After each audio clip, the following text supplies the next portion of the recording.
Hi, my name is Martin Klaus. I'm with VMware. This is the session called vCenter Operations in the Real World. And the last couple of days, we had a whole bunch of sessions on the technical aspects of vCenter Operations, which we've launched earlier this year. So hopefully you had a chance to attend one of Kit Colbert's sessions or some of the other sessions we are out there. And what we want to do today is, in this session, is to give you sort of like the practitioner's perspective. We have 3 customers that are talking about their own experiences with vCenter Operations, and they will share with you some details on the issues that they found in the environments with VCOps, kind of like the value that VCOps provided to them. And so I'm going to get out of the way real quickly here, and then we'll have 3 customers, presenting their own stories of around vCenter Operations. So this is our favorite disclaimer slide that I'd like to show. Obviously, we're not going to talk about new features here, but still, I have to disclaim the disclaimer anyway. But the point of this session, again, is to talk about the different solutions, the different editions that are available for vCenter Operations, and then also talk about sort of the implementation. What does it take to implement VCOps in the environment? Lessons learned, best practices, results we've seen so far, and then talk about sort of the next steps that each one of these gentlemen here are heading in with the solution in the environment. So the way it's going to work is that each presenter will speak for about 10, 15 minutes or so, and then we'll have a Q&A at the end. So if you have any questions on any one of these mini presentations, please hold them till the very end, and then it's going to be much more efficient to go through the Q&A that way. Also, this is not a product deep dive session, so to speak. We're not going to talk about the internals or the analytics or the algorithms and that sort of thing. I encourage you to attend any of the other sessions for that level of content, but today we really want to focus on the implementation of VCOps in a real world environment.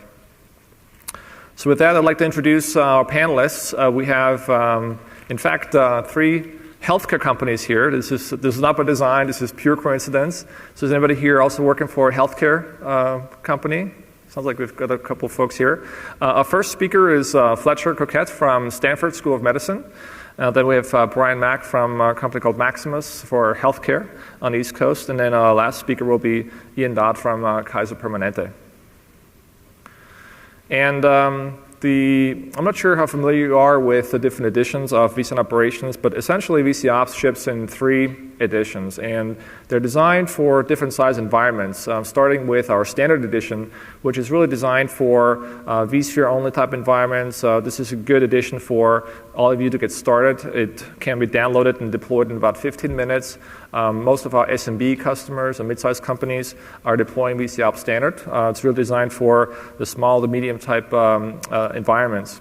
And then as you deploy more VMs in an environment where it's also becoming more important to manage the capacity of the environment to make sure that the VM configurations are optimized for the workloads, and you want to look at an over-provision versus under-provision capacity, then the vCenter Operations Advanced Edition also includes, in addition to the performance analytics capabilities of VCOps, it also includes the deeper dive capability around capacity management. And then as you deploy VCOps in a larger environment where you have possibly physical systems, maybe a couple of thousands of VMs or physical servers, where you also have dedicated operations teams and infrastructure teams where you need to have better visibility into what's going on inside the guest OS, then VCOps Enterprise Edition provides additional capabilities from the standpoint of being able to pull in external data sources. So if you have monitoring tools already in place around app management or database monitoring, OS monitoring, so forth, then you can integrate that with VCOps Enterprise. And so our 3 panelists will talk about use cases related to each one of those editions. So Fletcher is going to talk about his implementation of VCOps standard at Stanford. Brian is going to talk about vCenter Operations Advanced at Maximus, and then Ian will talk about their rollout of VCOps Enterprise at Kaiser Permanente. So with that, I'd like to introduce now Fletcher Coquette from Stanford University.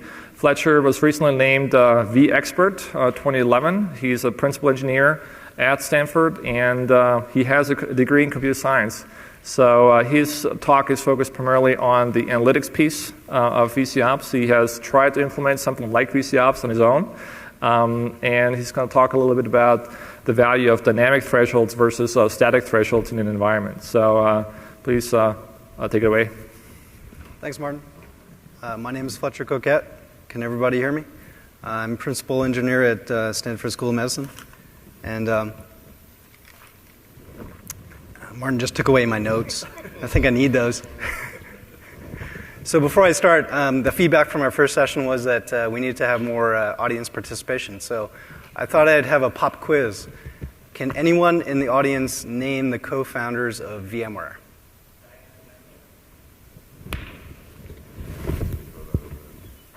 Oh. And the second question I have for the football is, can someone name where Dr. Mendel teaches?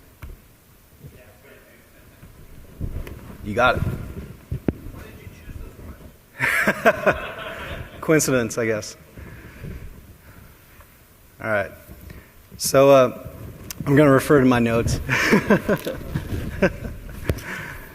Before I relate how vCenter operations addresses our real-world virtual infrastructure and monitoring requirements, I'd like to relate a bit of background in terms of school medicine's virtual infrastructure. 4 years ago, we started virtualizing our data centers.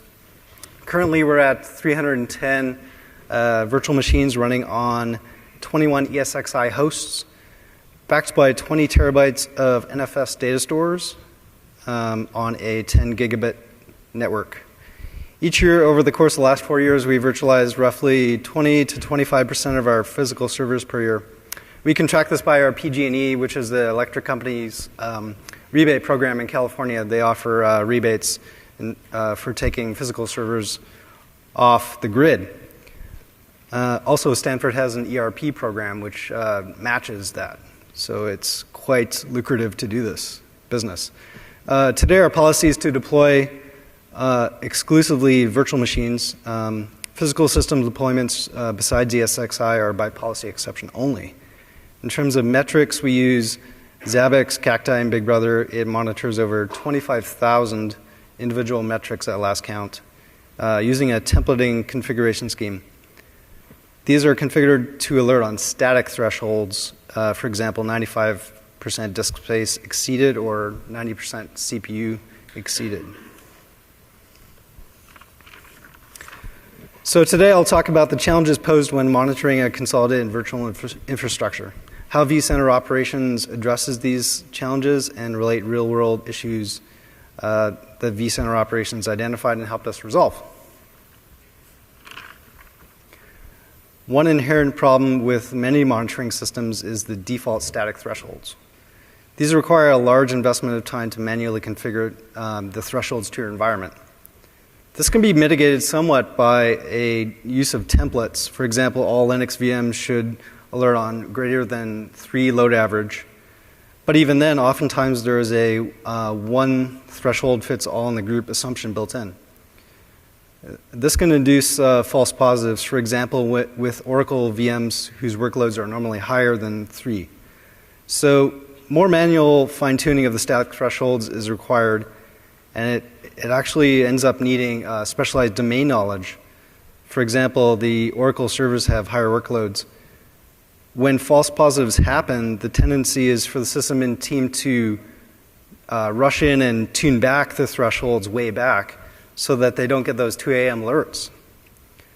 The risk is then that you will actually miss the real alerts. So it's a signal-to-noise ratio issue again and again.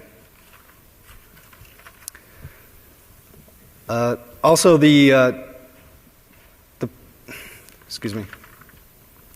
finding the signal and the noise is a non-trivial problem. In computer science terms, this makes it interesting. There exist basic algorithms to detect anomalies in time series data. For example, the Holt-Winters algorithm uses confidence bands on rolling windows to flag metrics stepping outside their normal bounds. RD tool now incorporates the HW consolidation function to highlight these anomalies in time series.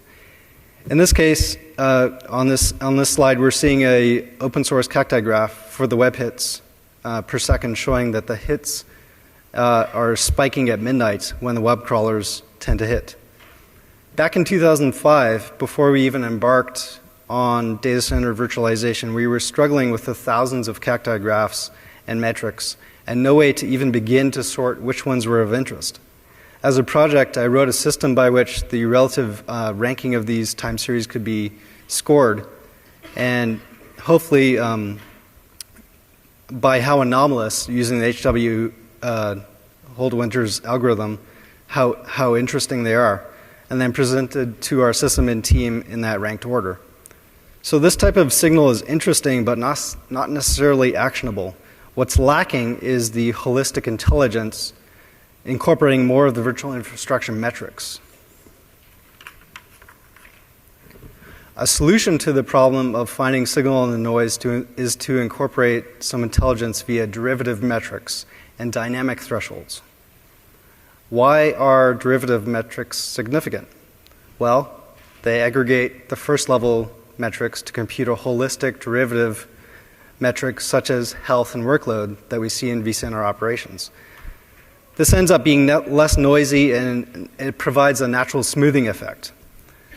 The overall effect is that we have fewer false positives, so the system and team isn't woken up at 2 a.m., and the fatigue due to false positives is reduced.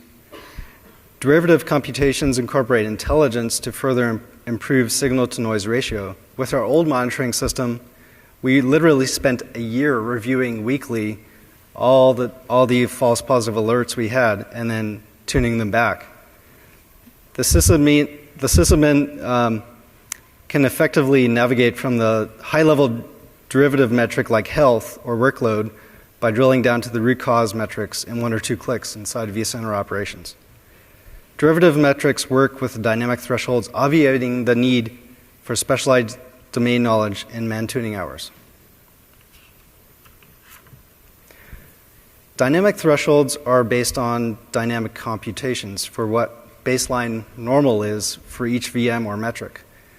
This obviates the need for specialized domain knowledge, as I mentioned in the case of Oracle databases. Since they're computed, unlike static thresholds, they can change with the conditions in the environment.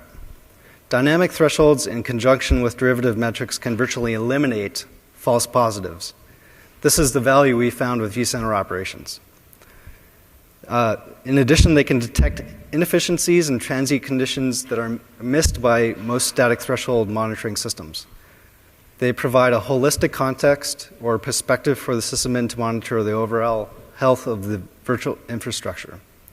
vCenter operations addresses the unique requirements of a VI sysadmin. I'd like to now share some real-world examples demonstrating how vCenter operations made an immediate impact in our environment. On this slide, we can see a CPU anomaly, or a significant deviation from the computed baseline. Workload and health are both red. In this example, vCenter operations is flagging an abnormal workload on this VM, which happens to be running a new statistical analysis package. Drilling down to the details shows the CPU is 105% of the normally idle baseline level. Upon closer inspection, multiple users were running the statistical analysis package at the same time backups were running on this VM. In this case, the detection of the CPU anomaly caused us to contact the backup admin, and the backup jobs were killed to be restarted after hours. On this slide, we can see an example of vCenter operations detecting a workload condition for this SMTP mail server VM. Upon closer inspection, the VM is seriously memory constrained for the work it is assigned. 1 gig of memory is just not reasonable for the workload. But since the VM is not swapping or running too slowly, our regular monitoring missed this. In this case, the VM was allocated more memory resources to alleviate the memory contention issue. Here we can see vCenter operations is identifying a series of VMs with memory contention. Again, not egregious enough to be swapping, so missed by our regular monitors. This is just one of the several dozen Linux VMs flagged by vCenter operations for this condition. This is a good example of a systemic problem. Investigation showed the Puppet configuration management agent had a known memory issue with, which only grows with system uptime. It's actually the Ruby library underneath the Puppet. As much as 75% of the Linux VM's memory was taken up by this one process unnecessarily. A serious inefficiency, especially in a consolidated environment. To remedy this, our team checked in a weekly Puppet agent restart to clear the memory condition before it grows to consume VI memory. Of course, inefficient memory use is even more important to flag given the new vRAM licensing model. Here, vCenter operations on this slide is detecting many VMs scoring low health scores at a particular time of day. vCenter operations allows the sysadmin to drill down to correlate spikes in CPU, network, disk I/O. Investigation showed the host-based intrusion detection system was configured to kick off on all hosts almost simultaneously, causing contention for critical resources and causing performance to suffer. To fix this, we contacted the IDS vendor and tuned the scheduling back to start the IDS runs in manageable batches. Here we have one of my favorite vCenter operation views because this data is actually really hard to come by in a NAS data store environment.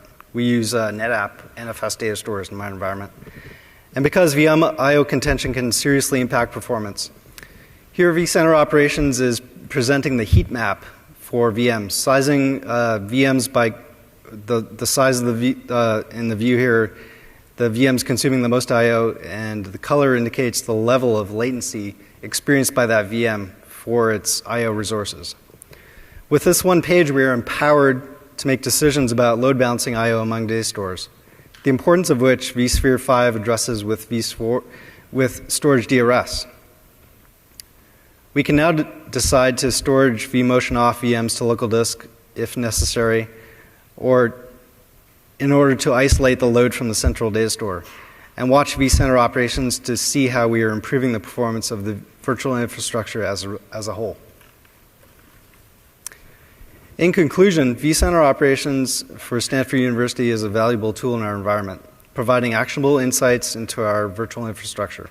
As we undertake new initiatives such as vCloud and virtual desktops, having vCenter operations is even more critical for the busy sysadmin team. We look forward to future developments with vCenter operations, possibly tying in storage DRS for load balancing actions and resource monitoring for chargeback. Thank you very much.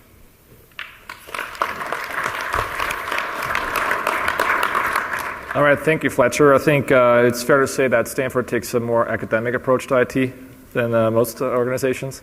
But I think the key takeaway from Fletcher's talk is that as you virtualize more of your environment, you're now dealing with 90%, 95% virtualized servers. Static thresholds can now no longer keep up with the dynamic nature of the environment. You'll get a lot of false alerts and a lot of alerts to begin with. It's going to be harder and harder to sift through that data. And dynamic thresholds are needed in order to keep up with that, to cut through the noise and find the signal in that. Next speaker is Brian Mack from Maximus, and Brian manages a team of system engineers at the Maximus in 2 data centers, I think.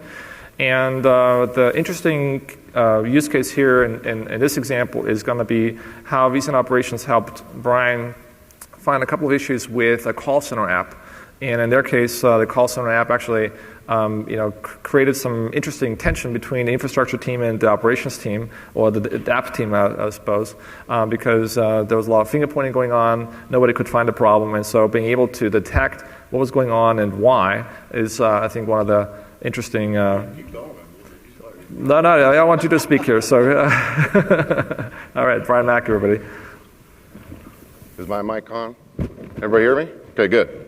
My name is Brian Mack, like you said, and I work at Maximus. We are a government company, or we privatize a government company. We privatize health and human services for the government. So we privatize child support, welfare reform, things like that. We have projects all over the country. They're mostly little small offices, and there are a lot of call centers. So there has been a lot of new web development that works with the ACDs that we have to run web VMs on, for them. So in my environment, we have 15 ESX servers, 300 virtual machines. about 25 terabytes of fiber channel storage in a 3-tiered EMC Clarion environment. And like I said, probably another 5 terabytes have been added to that since I've been gone for 3 days. But the monitoring tools that we use pre-vCenter operations, they're all good tools. We just had so many of them. You know, one thing did one thing, the other did another. So we had to keep a lot of different tools in-house, you know, and pay those costs to keep them up all year. We use uptime software to monitor a lot of the just OS stuff. And then we used vFoglight for a little while. Also used some vkernel tools. And then I'll talk a little bit about Capacity IQ is something that they now bundle with vCenter operations. And I started using that probably like a year ago, and it's been a really great tool. What was needed in our environment that I probably found out more what was needed after I got vCenter operations. We needed better communication and performance statistics to our internal and external clients. More so when I say external clients, we consider a lot of our people that have in these projects because, you know, that are external clients because we're a big support infrastructure. And we needed improved visibility for internal engineers on my team for our virtual environment.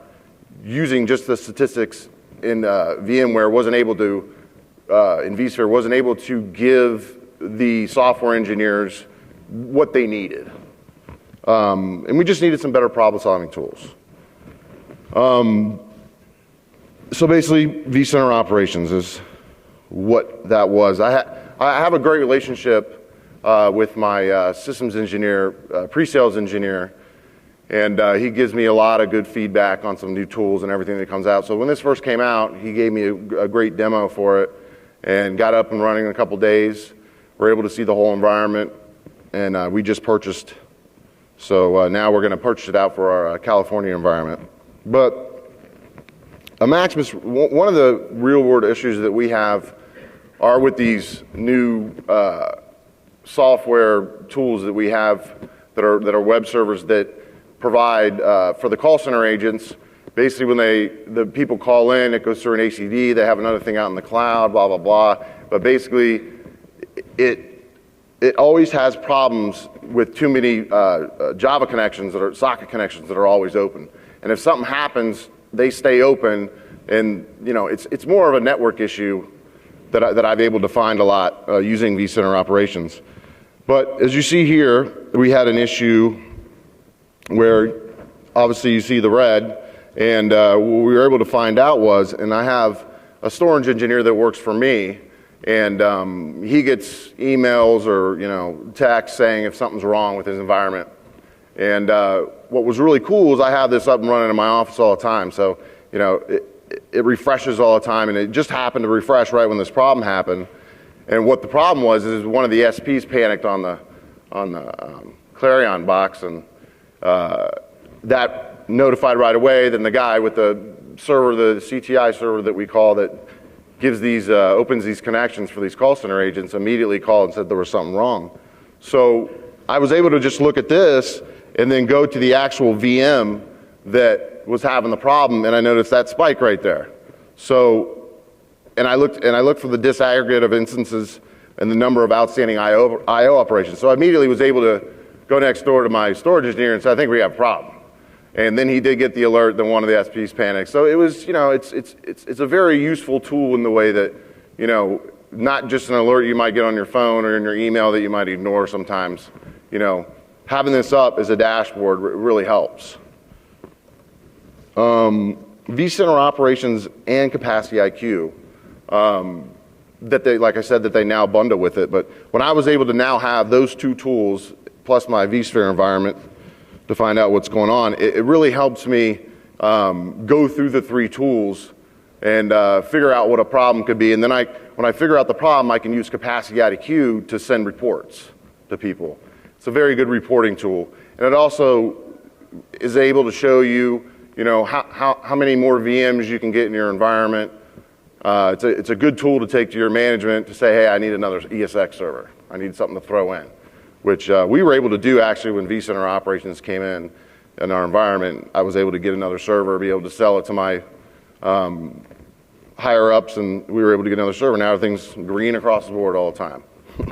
But that's the other thing I love about it too. When you say the whole green red stuff, it's because you just look at it for 2 seconds and you know there's an issue. So where are we now? We have vCenter operations running in our production environment, 250 VMs. We have another maybe 100 that are in the California data center that we're going to add. It's become our main dashboard for monitoring our production and development virtual environments.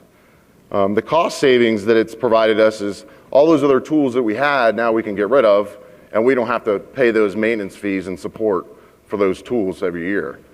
Better resource management, less time and expense required for troubleshooting client problems, shorter turnaround time for new VM deployment. So one thing I'll tell you is the best thing you could do is, like I said, establish that good relationship with your pre-sales systems engineer and really get the new tools as they come out. Another really cool thing too is that my pre-sales engineer didn't even have it. I follow VMware on Twitter, and I was able to find out about the tool before he was able to talk to me about it. But so that's all I have. Thank you very much. So thank you, Brian. I think one of the interesting takeaways from Brian's talk is how with better reporting, with better visibility into what's happening in the environment, we can actually help improve collaboration between the storage teams, the network teams, the virtualization teams, and the operations teams. I think that's one of the key points that Brian made earlier by being able to alert or notify the storage engineer that there was something going on and maybe he should take a look at this. And then with the storage tools, you can then do the deep dive analysis. And we've seen numerous examples like that also between application teams or database admins and VI admins as well, where with VCOps we got an alert that indicated something going on with the database. We're not quite sure what, but then the DBA with their own tools were able to troubleshoot the problem. So our third speaker is Ian Dodd from Kaiser Permanente, and Ian's problem is, I think, an order of magnitude of 2 or 3 bigger than what we've seen so far from Fletcher and Brian's environment, because Ian manages over 15,000 VMs and servers at Kaiser. If you're working for a company that doesn't have as many, don't just walk out of the room, because it's always good to learn from the big guys what they're doing. I always find it very interesting to hear him speak, because he has some interesting lessons for all of us. So, Ian, you're up next. Thank you. Thanks for pointing out that I'm the guy with the most problems. Excellent. I also have the world's largest business card. It is actually this big when you get my title on it. So, I'm the Director of Service Delivery Management, and I'm actually responsible for all of our third-party vendors and all of the technology inside of Kaiser Permanente from an operational point of view. So if it goes wrong, it's my fault, and if it goes right, someone else takes the glory. So I'll give you a little bit about our background. As Martin alluded to, we have over 8 million members that we look after every day. We hold all of their electronic medical records. We service them all every day. That means that we need greater than 15,000 x86 servers. There's a further 3,000+ P-series in there, an enormous amount of mainframe capability, a lot of hospitals we run, and a lot of places that rely on us to stay uptime and allow us to continue on. We do have a virtualized first policy across our entire platforms, from mainframe through Z through X, and across the P environment. Some 20 petabytes of storage out there, which is a fairly considerable amount of storage that we bring online. We grow at about 10% a month because of the amount of records that we have to maintain. Again, large mainframe. We do have a policy of no vendor left behind, so we bring all of our vendors in as well to keep us going. And we have an awful lot of in-house developed software to make sure that we stay current with people making their own stuff up at desktops. So what are our challenges? Well, we have multiple tools and consoles. Every vendor that comes in sells us another tool and another console. We're in the process of actually limiting that now. We have multiple approaches to performance management. We don't really know what performance management is, but we all try and get there, so we're trying to address that. Inconsistent approach to threshold management. You know, every Oracle DBA turns around and turns his thresholds to 100% because he isn't getting out of bed.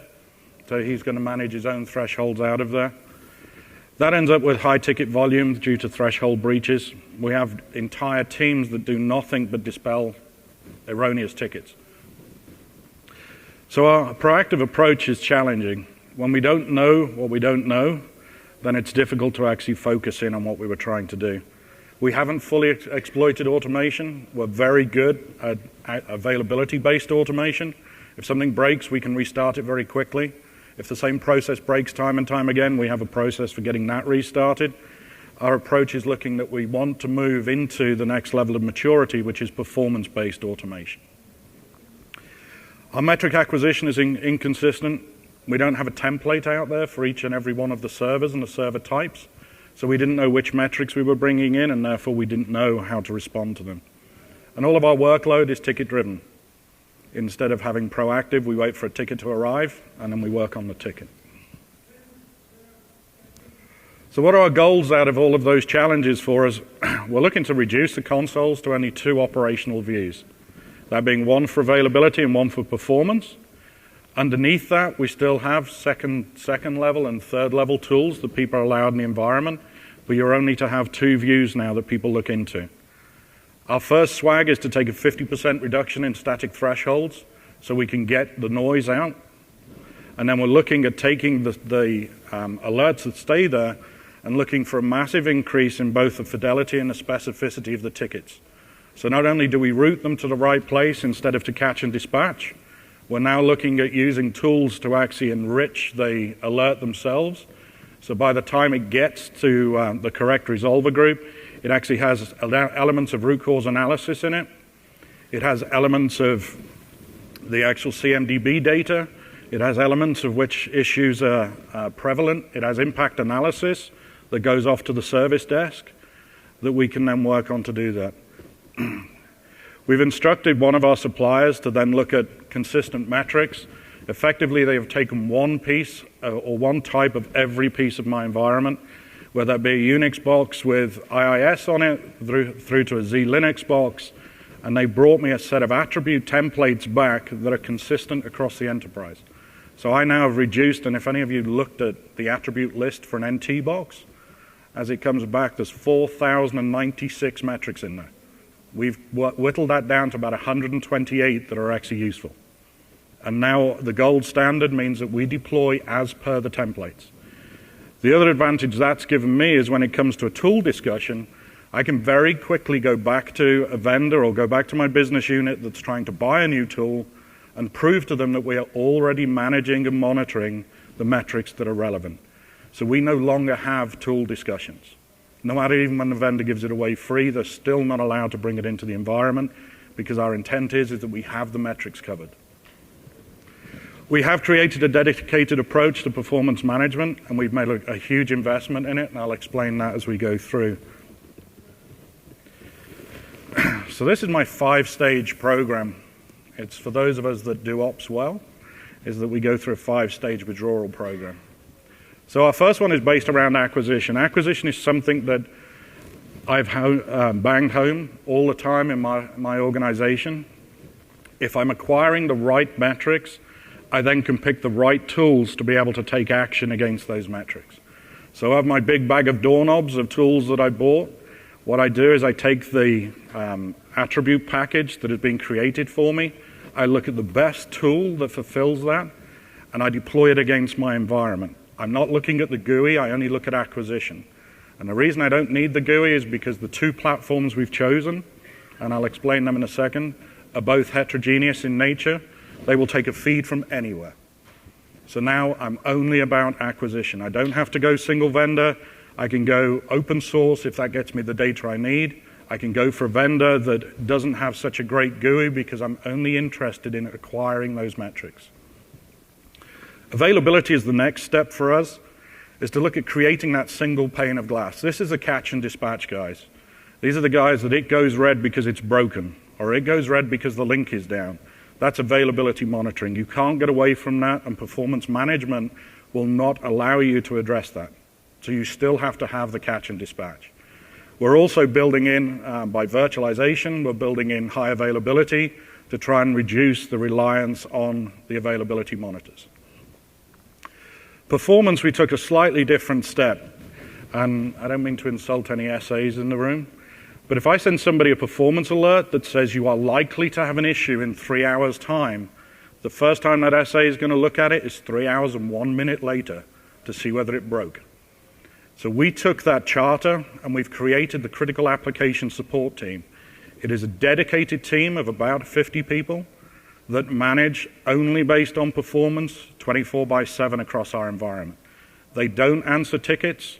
They do nothing but look at the performance management of the environment and all of the metrics that are coming in to look for performance-related issues. And they are starting to be incredibly successful at getting proactive because they're not sitting there working on the next ticket coming in. Also included in our charter is a closed-loop approach. Every time an alert comes in or they choose to take action or investigation, the first thing they have to do is check whether the monitors are on there. Are we actually looking at it, or is this something in our environment that's a surprise? They then take that and they have to look at deploying the monitors. So they have the power and the easy button to actually deploy the monitors straight into the systems. They don't have to go back to the tools team. Once they've looked at whether it's monitored, they have to look, is it a candidate for automation? Is this an availability issue that needs automating? They're trained in automation. So they then look at taking the monitor, making sure we're managing it, then seeing whether it's a candidate for automation, and then they can close the ticket.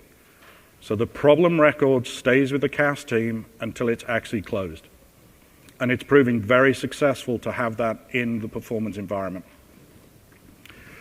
Automation, again, as I say, we're looking at 2 different approaches to automation. We've been very good at the availability automation. JVM stops, we restart the JVM. The garbage collectors don't work, we'll restart the box. You know, something fails, we'll restart it. Incredibly good at that, seeing some significant, very quick savings over that, because if something's a dependable, repeatable process, you can automate it. The challenge you have with performance automation is, frankly, I can break it quicker than I can fix it. If we've got the performance automation incorrectly, I can break the system quicker than I can fix it. So we're working very closely with VMware on how we treat automation when it comes to performance. How do we turn around and learn from the last questions we made? So if we start to see performance in the front end, the web end, then we will spin up another web instance to see whether that closes down the performance issue I'm seeing. The system is intended, and this is going forward, the forward-looking attribute for us, and this is Martin's already put his disclaimer up, so it's not for them, is that we expect to be able to learn from the automation that we make. So if the last time the metrics went askew, the web adding more VMs to the web front end didn't fix it, and something further down the line did fix it, like adding more power to the Oracle environment, then we'll try that first. So we have a very ambitious, very scalable way at looking at performance management to get our uptime and availability far more increased. Visualization, I put it last because, frankly, in my mind it is.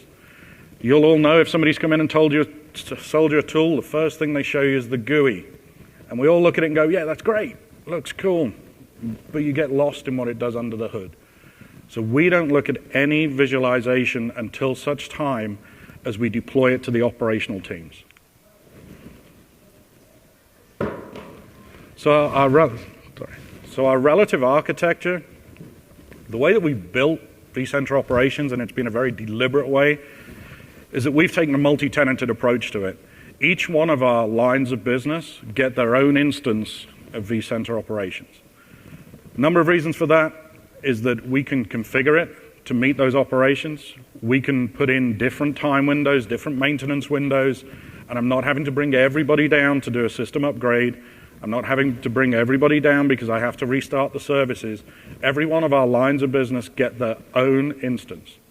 So I've decided to scale out instead of scale up for vCenter operations. So of all these lines of businesses, we then have infrastructure lines of business underneath, which my teams support, which are the horizontals, the VI environment, storage, database, et cetera, et cetera. So if it's a horizontal platform, then that's dealt with by the infrastructure teams. If it's a vertical, it's dealt with by the application support teams. Sitting on top of that is actually the critical application support team. They get a view of the entire environment. So everything's then federated into a single vCenter operations that the CAS team look after. So they get to see everything. The other guys, the Unix teams, they just get Unix. The storage teams get storage, et cetera, et cetera. The CAS team get a view of everything, and the lines of business get their own. We then feed out of that back into our traditional ticketing systems. So we'll feed it back into Remedy. So if we see one, we can route a ticket across to the right people at the right time. It looks into the availability console so that our first line support, eyes on glass, will also see the ticket. They don't have to take action on it because it's already addressed, but they get to see it inside of the service desk. And using Impact, which is the enrichment tool that comes with Netcool Omnibus, we then add CMDB data into there, we add the performance data into it. So when the ticket arrives, it doesn't just say this threshold has been breached. It arrives telling you who owns the box, is it under maintenance, is there a change record in play, who was the last person to touch the machine, what patch level it's at. It gives you all of that information inside of the ticket. And we use that enrichment tool for that. And lastly, we feed orchestration and automation, and I've just about kicked that to death. So what does a performance environment look like? It looks like an eye chart for those that even see it. So in the bottom, you can see that what we have is the acquisition layer. These are all the tools out there. vCenter Operations is not a data acquisition tool. It's not an agent-driven tool. It actually looks at the aggregation layer, which is the next layer up, and extracts that data. Now that means that I have got to keep tools in play to be able to do that, but I judge my tools by acquisition only. It's not about GUI functionality, it's about acquisition.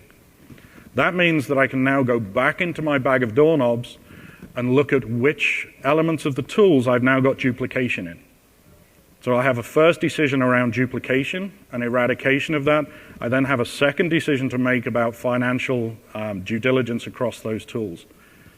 We have an intent to go from just over 300 tools down to less than 30, using vCenter Operations to tell us which metrics we should be gathering. That's why the metric acquisition, and I've probably said it 100 times now, I try to say it 101 times, acquisition is the most important step to take when trying to go through a performance analysis. Without the right metrics, you will not get the right results. So this is what a single one of ours looks like. This is our SOA environment, as you can see, incredibly ITM-centric. So we take a lot of the ITM agents, we feed that up into the ITM aggregation layer, and from that we then bring that forward to vCenter Operations for both the line of business, and in this case that would be the SOA line of business, and the CAS team also get that as well. Out of that we feed that into the availability monitor so that we can manage the tickets and we can use enrichment tools. It goes out through the Tivoli Common Reporting so I can produce reports on it, et cetera, et cetera. So I get all of the performance management I need to be able to do that. So now we've set off on this journey, and it's been a fairly long journey. What is it that we've actually got? We've chosen our performance and availability consoles. That's vCenter Operations for performance, and it's Netcool Omnibus for availability. That's because we co-joined them together and we use the great rules of base inside of Netcool to be able to make sure we route the tickets to the correct places. It also means I have a single view across the environment for those people that aren't using the performance consoles. We now have the best practice metrics. Our environment and our acquisition packages are now ready to start to roll out across the servers. The gold standard is now set. The critical application support team is established. We not only have them in place, but we purpose-built a performance management command center for them. So they have somewhere to sit that only looks at performance. And it's a place with 50 seats in it and has dozens of very large screens on the wall that they can sit there and look at the performance of the environment. We've had a success with our first line of business, and in fact, one of the quotes from our line of business owner was that this was the most powerful tool he has ever had in his arsenal. He has already saved his business and his line of business thousands of hours of downtime, and that equates to real dollars. So the ROI, or TCO, has already been proven from our first line of business. We're now targeting the other 9 lines of business and the infrastructure platforms. We've identified the static thresholds that we're going to take out. And most of those, believe it or not, are probably the ones that you think are the most important. We're taking out CPU, we're taking out memory, we're taking out disk, because frankly, unless it becomes an issue to the performance of the environment, it doesn't need a static threshold. So a CPU running at 100% at 1 minute past 9 on a Monday morning is okay, because at 5 minutes past 9, when the users start to back off, it's going to come back down. Why should I waste an alert on that? The great thing is we now understand and are starting to understand normal. Instead of looking at thresholds, we're working on what is normal. So we've got decreased problem lifecycle, and what I mean by that is, as I say, when the alert comes out to us, or it's identified inside of the environment, it actually comes out with the probable root cause. So instead of waiting till the end of the incident and then waiting 7 days to do my probable root cause, I get it with the incident. My easy button for the teams, and I think any of you in ops know that our easy buttons between 1 and 130 people getting on the bridge at any one time. If I get the probable root cause, the service desk are now training themselves to only call out those people in the probable root cause list. The intent of that is, and for those of you that play with the statistics of where we distribute our manpower, 37% of our operational manpower is spent in incident. My intent is that we are going to return over 20% of that manpower back to doing its job, so that they're not fighting incidents, they're actually moving the environment forward, increasing our ability to deliver projects on time, because 37% is an awful lot of time spent in incident. Automation process is established. This is this closed loop I was talking about. And our fidelity and routing of the alerts is getting better and better. We don't send alerts to eyes on glass, because frankly, they're just going to forward it on. We don't send alerts to the SAs, because frankly, they wait till it's broken. And that's not detriment to them. That's how they're trained to work on availability response. We now send them either to the CAS team or across to the application support team. So the specificity and the fidelity in the alerts has increased dramatically. And that's the end of that. So thank you.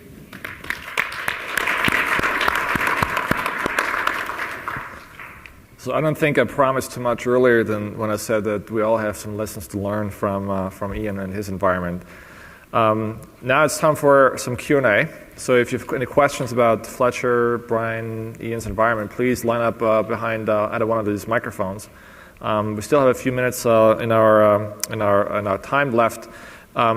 If you like what you've seen today and you think that, oh, I can be up there and talk about my environment, my implementation of VCOps, please let me know. We're always looking for customer stories, either here at VMworld or at a VMUG or at a webinar. Please send me an email or give me a card, and I'll follow up with you. So we have 2 questions so far. So, sir, I think you're first. Yes, LJ with Alaska Airlines. Question for Ian. We have a fairly large VM footprint. We're about 97% virtualized. And I was curious, you have 15,000 VMs? No, we have 15,000 x86 devices. We're about 25% virtualized at the moment. And then our P-Series environment's about 65% virtualized. And also, just curious, are you guys running VDI? And if so, do you have VCOps monitoring that as well? We're not. We're not running VDI as yet. There is an intent. We have a very large Citrix deployment, and if you look at Citrix, they quote us as being the largest single deployment in the world, because it goes out to over 130,000 nurses and doctors that look at medical records. So VDI is very important to us, or the Citrix environment as we use. But vCenter operations, I believe, and I'll let Martin answer that. Yeah, let me jump in here. So there's actually a project underway to build an adapter for VCOps for a view environment to monitor things like PC over IP latency and other metrics that are specific to a view implementation. That is currently in, I guess, a tech preview kind of stage, and we're hoping to release that later this year. So if you're interested in learning more about that, please let's talk after the session. And just one more quick question. We're still in the small little terabyte range. I don't know what 20 petabytes look like as of yet, but I was curious. What do you got? Are you guys fiber channel with this 20 and no NFS? Anything else? Just fiber channel. We do have a mixture of both, but the majority of the medical images are all fiber channel. And VCOps monitors that well? Yes, we're looking at how we're integrating the Symmetrics environment into it. ECC, which we were looking at, just has too much data. And we found it difficult to do analysis on the volume of data we were getting. So we've now had to look at how we bring that attribute package down, because frankly, getting 30,000 metrics for one spinning disk was just analysis paralysis for the machines. And so we're looking at a slightly different way. We have architected a very, very resilient storage environment, so that's giving us options and opportunity to look at the best way of monitoring that environment. All right, thank you very much. Cool, thank you. Next question over here. My question. Yeah, you're on. My question is to Ian. What are you guys using for correlation? Actually, vCenter Operations is doing our performance correlation. It does it by itself. It does metric by metric correlation as part of the algorithms.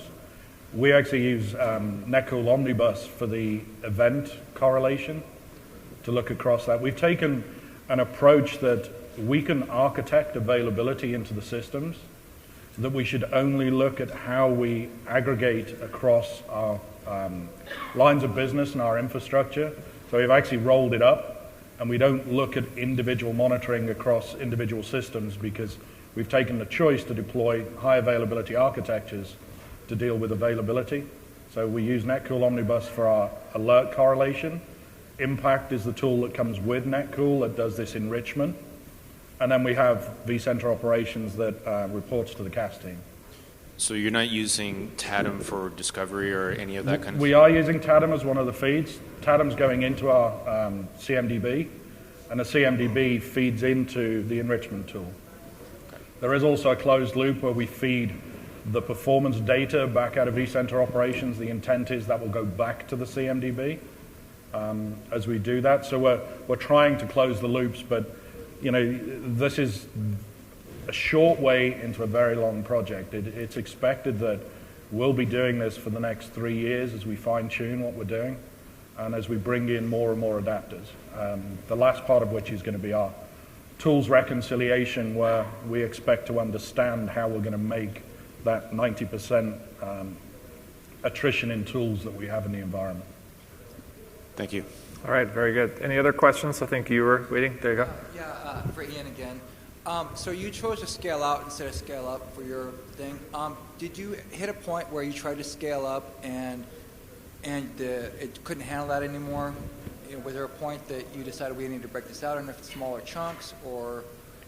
But we actually went in with the scale-out architecture, and the reason to do that, each one of our lines of business are so independent that I made the choice that we would scale out, because I wanted to be able to have the flexibility across each line of business.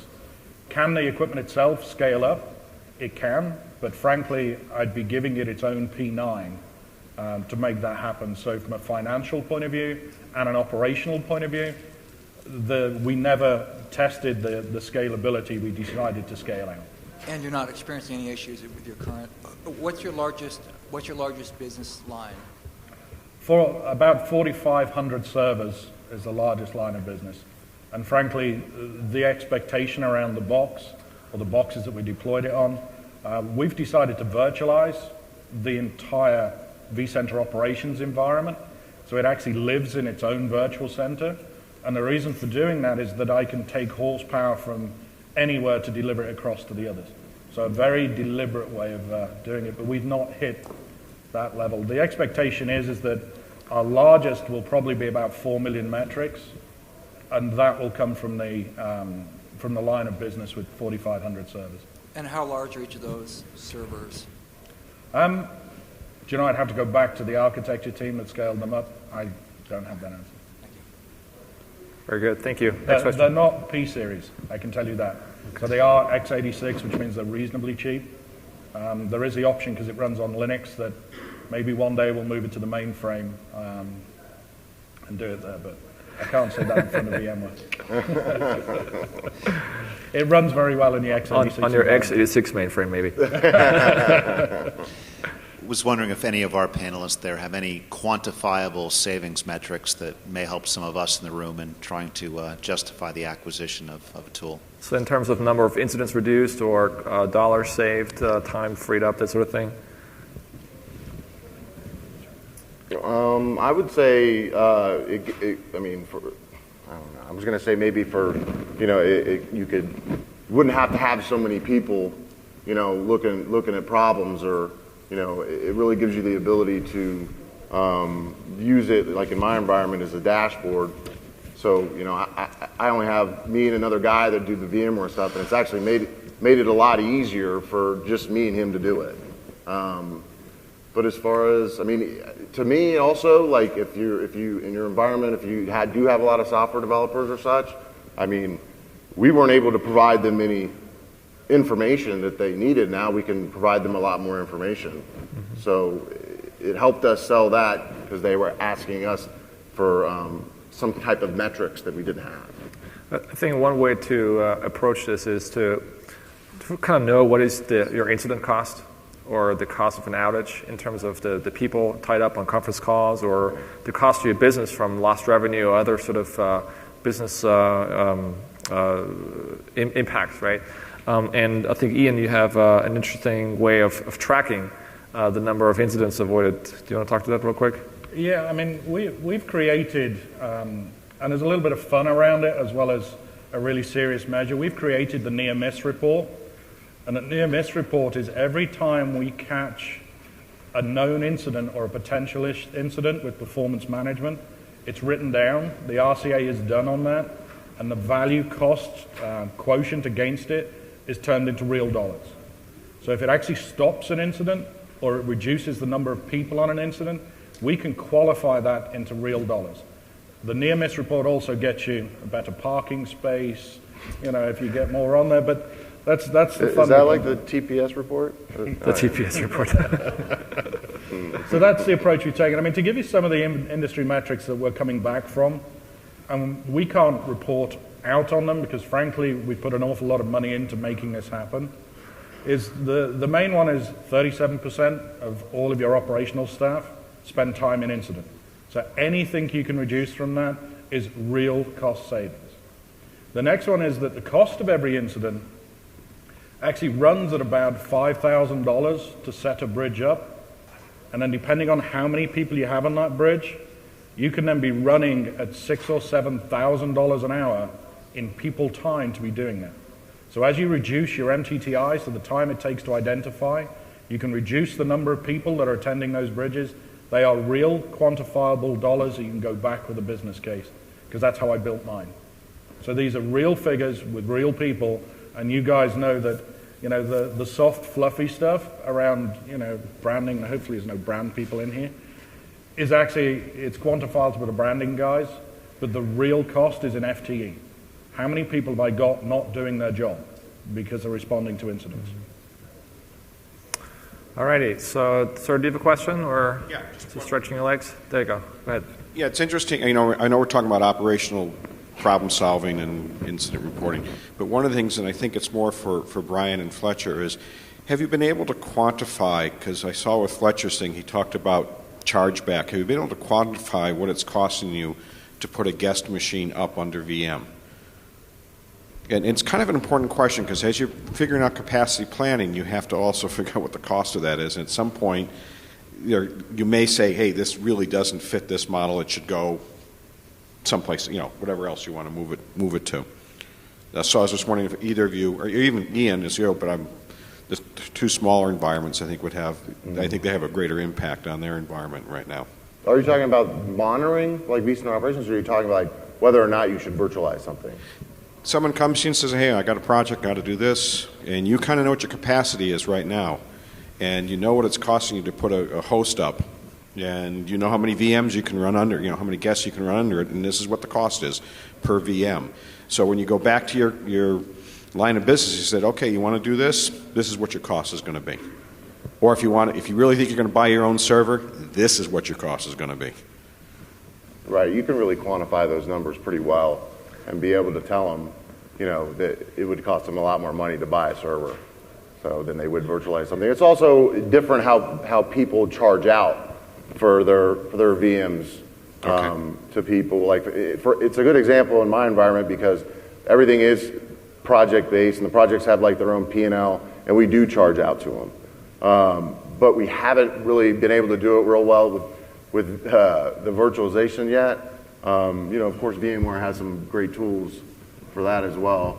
But we pretty much just like charge for their storage capacity, and you know what kind of like service level agreement that we've made up for right. it. So that's kind of the way we're doing it. I don't feel comfortable with that. Well, it's kind of this.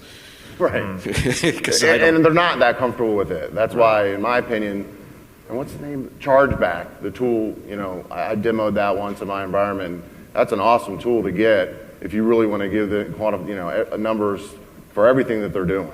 How much, you know, memory they're using, you know, how much CPU, and then you could quantify the numbers as you want. It's more for us to do the budget because we really don't charge back, but we got to figure out how much we've got to go back and say, hey, you're building X amount of servers, this rate. So next year, your numbers are going to be, just like you do with storage. You know your storage is growing at X amount of rate. This is what your budget number is going to be next year. I think one of the more interesting things you'll get out of vCenter operations is that when you look at the black box that is VI, and we all fight that business case every day, we know the quantifiable numbers that can come out.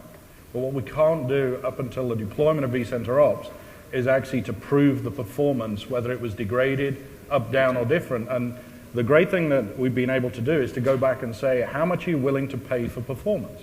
Right. Because frankly, I've virtualized you, and your performance has increased, and here are the metrics that's showing your performance increasing. The diagrams these guys put up are absolutely stone-dead killers when you want to go back to a business and they say, how's my performance doing? You've got a real chart that you can give them and says, your performance has increased. Or if you're willing to take a different level of performance, say you don't mind if your log-on screen increases from 20 milliseconds to 25 milliseconds, I'll put you in a greater density environment, and in which case it will cost you less. Right. Having the ability to pull those metrics and produce these screen snapshots and show how the true performance of the environment is just awesome. I mean, it's something we've never had in operations before. Okay, thank you very much. Very good. So we're getting close to the end of our session. I did pull up a slide here with all the session IDs of related topics that we've talked about here at VMworld. If you missed any of these sessions, I think there's a couple more sessions scheduled this afternoon and tomorrow. Also, for you, sir, the last session here, View and Virtual Cloud Infrastructure, gives you a preview of the work we're doing around adapting VCOps for a View-type environment. As I said, if you think that you have a cool story to share with your peers, please email me, mklaus@vmworld.com. Also, if you like today's session, please fill out the survey on vmworld.com. This is, again, CIM4280, the session for today. I want to thank again our presenters, Fletcher Croquette from Stanford, Brian Mack from Maximus, and Ian Dodd from Kaiser Permanente. Thanks, guys. You guys have been great.